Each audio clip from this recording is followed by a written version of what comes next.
नमस्कार, खबरिया डोज देख रहे हैं आप और आपके साथ मैं हूं सलोनी शिवा। करोड़ों आबादी को समेटे देश की राजधानी दिल्ली को पिछले कुछ वर्षों से मानो राजनीति की नजर लग गई। छोटे से छोटे मुद्दों पर सियासी खींचतान, अदालतों में तू मैं और इन सब के बीच पिसती जनता। हर कोई जनता के हितों की राजनीति ही कर रहा है। हर किसी का यही दावा है कि जनता की भलाई से ऊपर कुछ भी नहीं। हर नेता, हर दल यही भरोसा दिलाता है कि जनता सर्वोपरि, जनहित के लिए सब कुछ समर्पित।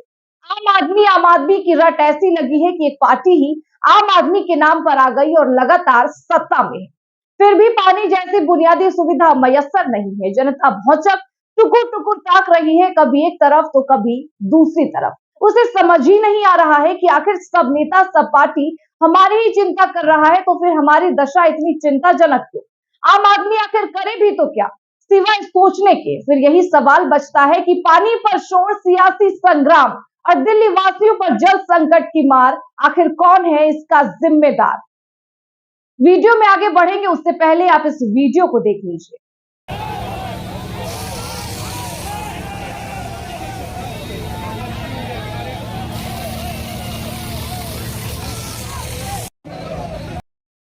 आपने देखा कि कैसे बीजेपी प्रदर्शनकारियों को तितर बितर करने के लिए पानी की बौछार का इस्तेमाल किया गया, वो भी उस दिल्ली में जहां जनता पानी की बूंद बूंद को तरस रही।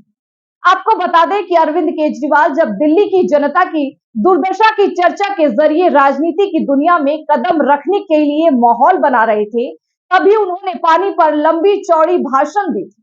उन्होंने बहुत विस्तार से बताया था कि कैसे दिल्ली में पानी की कोई कमी नहीं है, वो तो टैंकर माफिया है जो दिल्ली की जनता को मुसीबत में डालते हैं।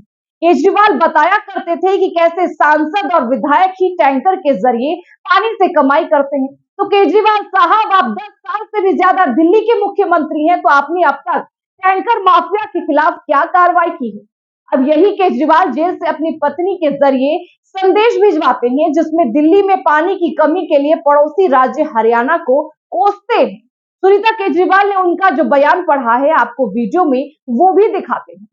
अभी आती जी का आज अनशन शुरू हो रहा है। इसके लिए आपके मुख्यमंत्री जी ने एक संदेश भेजा था, जो मैं आप सबके सामने पढ़ के सुना देती हूँ।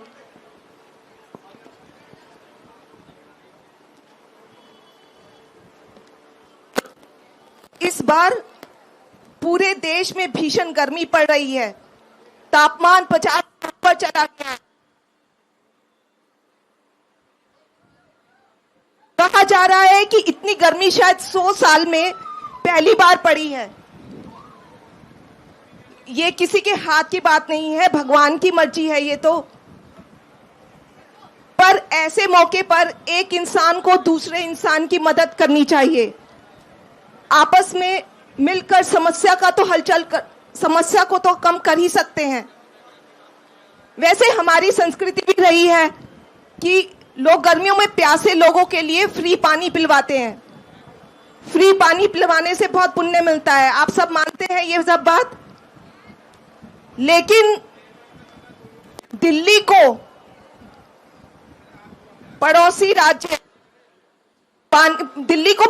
राज्यों से पानी मिलता है, दिल्ली का अपना पानी नहीं है। उसी से लोगों की प्यास बुझती है।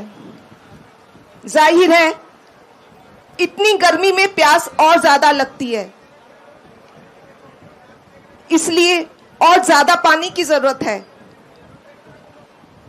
हमें उम्मीद थी कि हमें इस मुश्किल के वक्त में पड़ोसी राज्यों का और सहारा मिलेगा, लेकिन इतनी बड़ी मुश्किल की घड़ी में भी हरियाणा सरकार ने दिल्ली को रोजाना मिलने वाला पानी भी कम कर दिया। दिल्ली प्यासी मर रही है, दिल्ली वाले कहां जाएं? सीएम केजरीवाल को पता है कि गर्मी में ज्यादा पानी की जरूरत होती है, तो हरियाणा में भी पानी की खपत बढ़ी होगी। फिर वह पानी कहां से दे? दूसरी तरफ मामला सुप्रीम कोर्ट भी गया। अगर दिल्ली सरकार के दावों में दम होता, तो सुप्रीम कोर्ट जरूर हरियाणा पर दबाव डालता कि वो दिल्ली को ज्यादा पानी रिलीज करे। तो क्या हरियाणा की बीजेपी सरकार पानी के मसले पर बिल्कुल साफ है? अगर बीजेपी वाकई पाक साफ है और दिल्ली में केजरीवाल सरकार पर तमाम आरोप मढ़ रही बीजेपी क्या ये कह सकती है कि उसने राजनीति के बजाय कुछ समाधान निकालने की चेष्टा भी की? आपस में जितना गुत्थम गुत्था हो ले, पर ये पब्लिक है साहब, ये सब जानती है। एक तरफ जल मंत्री अतिशी मारलेना पानी सत्याग्रह पर बैठ गई हैं। वो कहती हैं कि जब तक पानी की समस्या का समाधान नहीं होगा तब तक उनका अनशन जारी रहेगा। दूसरी तरफ बीजेपी कहती है कि नाकामियां छिपाने के लिए ऐसे ड्रामे की आड़ ली जा रही।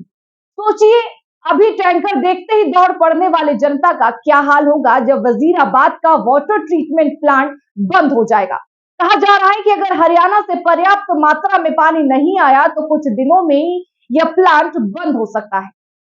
अभी हाल यह है कि प्लांट को क्षमता से करीब आधा पानी ही मिल रहा है। दिल्ली में पानी की कमी का असली कारण क्या है? क्या यह जलवायु परिवर्तन का असर है या फिर यह सिर्फ प्रशासनिक विफलता का परिणाम है? जल संसाधनों का यही प्रबंधन न होना, यमुना नदी का प्रदूषण, भूमिगत जल की अवैध निकासी, यह सभी मिलकर दिल्ली वालों की परेशानी का कारण बनते हैं। समाधान की दिशा में पहला कदम है सरकार और प्रशासन का सामंजस्य और ईमानदारी से काम। जल संसाधनों का सही प्रबंधन, जल संरक्षण के उपाय और प्रदूषण नियंत्रण, यह सब मिलकर इस समस्या का स्थायी समाधान निकाल सकते हैं। पर समाधान तो तब निकलेगा जब यह सियासी ड्रामा बंद किया जाएगा। कुल मिलाकर बात यही है कि जब सियासतदानों की आंखों का पानी ही सूख गया हो तो जल संकट कैसे न हो। कृपया आप इस न्यूज़ चैनल को सब्सक्राइब, लाइक और शेयर करना ना भूलें। जय हिंद।